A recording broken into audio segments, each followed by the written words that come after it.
Ringkasan meditasi Alkitab pelajaran ke-7 dengan judul Dasar-dasar Nubuatan.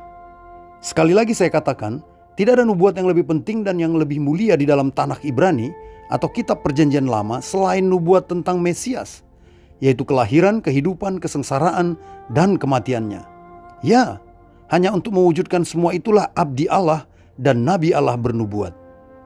Nubuat abdi dan nabi mencakup tentang masa lalu dan masa depan, tentang perintah, larangan, ketetapan, ketentuan, dan tentang janji pengharapan serta firman penghiburan.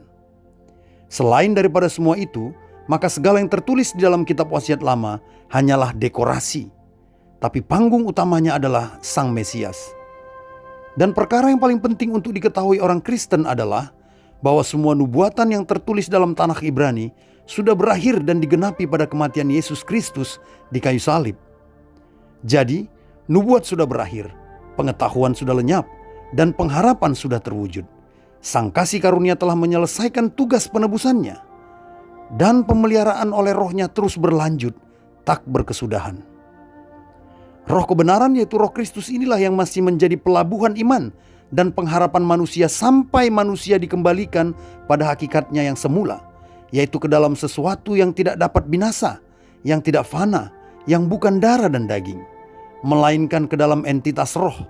Sebab inilah awalnya keberadaan kita.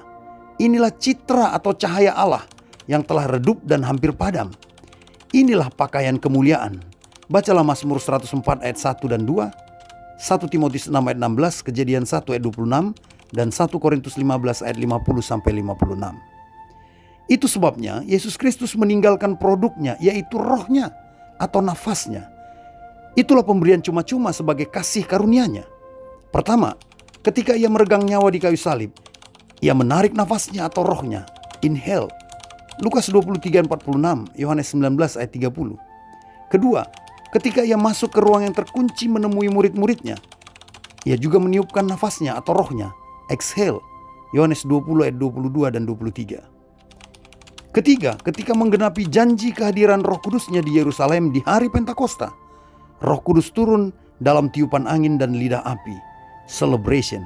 Kisah Rasul 2 ayat 2-4. Roh Kudus, roh kebenaran, yaitu Roh Kristus sendiri adalah puncak pencapaian iman Kristiani. Itulah tanda satu-satunya keintiman ilahi dengan umatnya, yaitu orang beriman.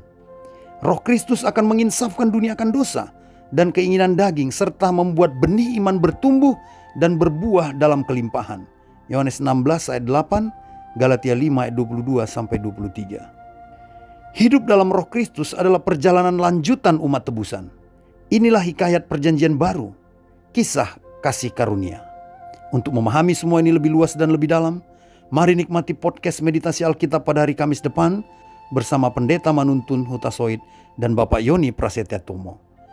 Tuhan memberkati.